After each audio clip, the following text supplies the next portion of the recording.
जैसे ही रैना और दीक्षा concert hall के अंदर गए, दीक्षा ने एक्साइटमेंट से फुसफुसाते हुए कहा, मैम आपको पता है तुषार भाई की एक गर्लफ्रेंड है और वो बहुत हॉट है। ये सुनते रैना एक पल के लिए सकते में आ गई। उसे तो एहसास ही नहीं था कि तुषार उसे पसंद करता था, पर उसे पता नहीं था कि वो सच में किसी और के साथ था या यहाँ बात उसी की हो रही थी। रैना ने अपना सर झटककर इस ख्याल को अपने दिमाग से निकाल दिया। रैना ने प्यार से दीक्षा का सर सहला दिया। दीक्षा को इस तरह की बातें करते देख रैना को बहुत अजीब लग रहा था, पर साथ ही वो रैना को बहुत क्यूट भी लग रही थी। ललित ने शहर में सिर्फ 2 म्यूजिक कॉन्सर्ट्स ही रखे थे। इसी वजह से हॉल में बहुत ज़्यादा भीड़ थी। पूरा हॉल खचाखच भरा हुआ था। ये शहर का सबसे महंगा और शानदार हॉल था। फिर भी भीड़ को देखकर ऐसा लग रहा था जैसे महंगे टिकट से किसी को फर्क ही नहीं पड़ता था। अफवाहें तो यहाँ तक थी कि VIP टिकट्स की कीमत 1.5 लाख रुपए से शुरू हो रही थी। यहाँ का माहौल देखकर रैना को समझ में आ गया कि ललित जैसे आर्टिस्ट को सुनने के लिए लोग इतनी बड़ी रकम भी आसानी से खर्च कर देते हैं। रैना खुद ललित की बहुत बड़ी फैन थी। पिछली बार जब वो पार्टी में ललित से मिली थी तब भी वो उनसे ठीक से बात नहीं कर पाई थी और इस बार भी उसे मौका ही नहीं मिला। जैसे ही कॉन्सर्ट खत्म हुआ, रिपोर्टर्स ने ललित को चारों तरफ से घेर लिया। वो उनकी फ्यूचर प्लानिंग्स और फैमिली से जुड़े सवालों की बौछार करने लगे। तभी एक रिपोर्टर ने ललित से उनकी लव लाइफ के बारे में सवाल किया। उसी समय ललित की नज़र भीड़ में खड़ी रैना पर पड़ी। उसकी नज़रों में रैना के लिए तारीफ साफ दिखाई दे रही थी। ललित खुद एक पल के लिए रैना को देखकर हैरान रह गई। वो उस रीना से काफ़ी मिलती जुलती थी जो उनके साथ एक साधारण से स्टूडियो अपार्टमेंट में रहती थी। वो भी उन्हें ऐसे ही प्यार और तारीफ भरी नज़रों से देखती थी। ललित को कहीं खोया हुआ देखकर एक तेज तर्रार रिपोर्टर ने उनकी नज़रों का पीछा किया और भीड़ के बीच खड़ी रैना को देख लिया। उसने तुरंत कैमरा रैना की तरफ घुमाया और उसके चेहरे को जूम किया। रिपोर्टर ने ललित से पूछा, मिस्टर कौशिक, क्या आपकी बेटी खास तौर पर आपका कॉन्सर्ट देखने के लिए विदेश से आई है? उस वक्त हॉल की बड़ी LCD स्क्रीन पर रैना का चेहरा दिखाई दे रहा था।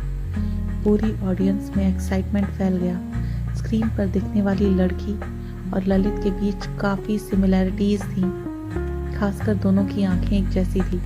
इसके अलावा वो VVIP सेक्शन में बैठी थी, जिससे लोगों को गलतफहमी हो गई और पूरी भीड़ में हैरानी की लहर दौड़ गई। ललित, जो एंटरटेनमेंट इंडस्ट्री में रहकर काफ़ी कुछ झेल चुके थे, जानते थे कि अगर उन्होंने अभी सच नहीं बताया तो रैना के लिए मुश्किलें बढ़ जाएंगी। इसीलिए उन्होंने इस बात संभालने के लिए रैना को स्टेज पर बुला लिया।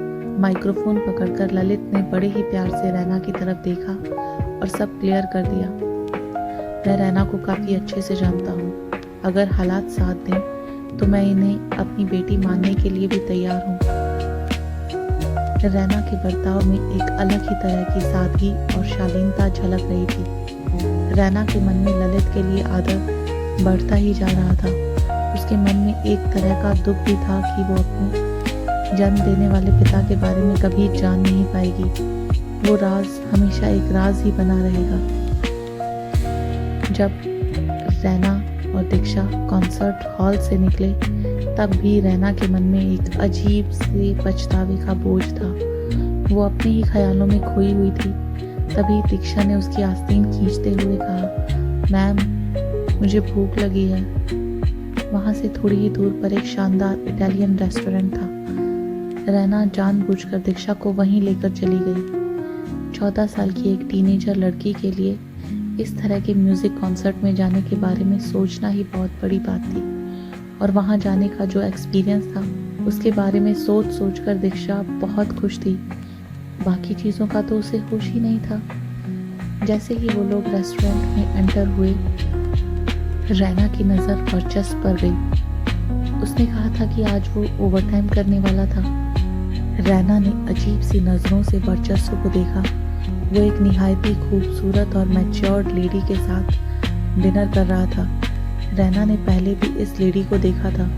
जब रैना उस रेस्टोरेंट में पियानो बजाती थी तब भी कई बार वर्चस्व उस लेडी के साथ रेस्टोरेंट में आया करता था। उनके रिलेशन के बारे में सोचकर रैना परेशान हो गई। उसके सोच के घोड़े बेलगाम होकर दौड़ने लगे। उसने मन ही मन सोचा, वर्चस्व ने तो कहा था कि वो लेट तक काम करने वाला है, तो फिर वो किसी और औरत के साथ यहाँ डिनर कैसे कर रहा है? ये सब हो क्या रहा है?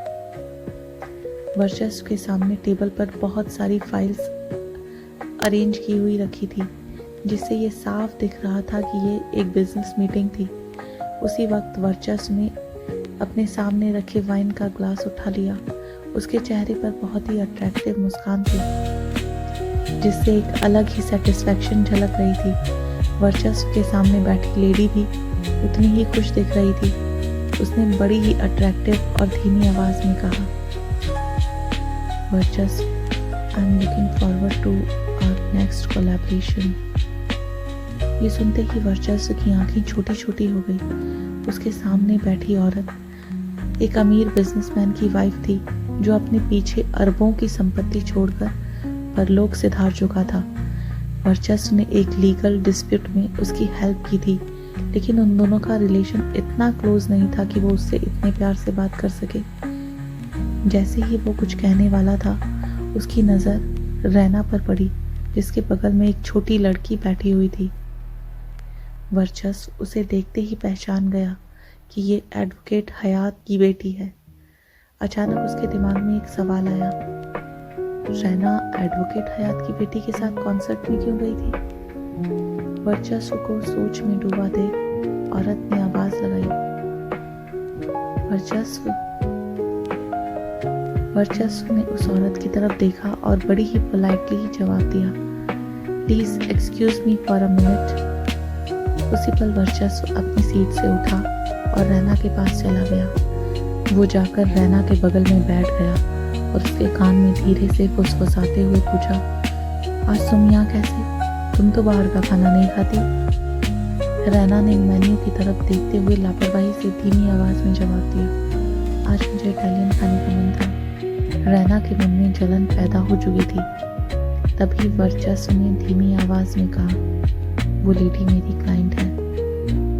रैना ने नजरें घुमाकर उस औरत की तरफ देखा तो वो भी रैना को ही देख रही थी। रैना उसकी नजरें देखकर साफ बता सकती थी कि वो उसे लव राइवल समझ रही थी। रैना भी इस बात से अनजान नहीं थी कि उस औरत ने उसे वर्चस्व नाम से बुलाया था।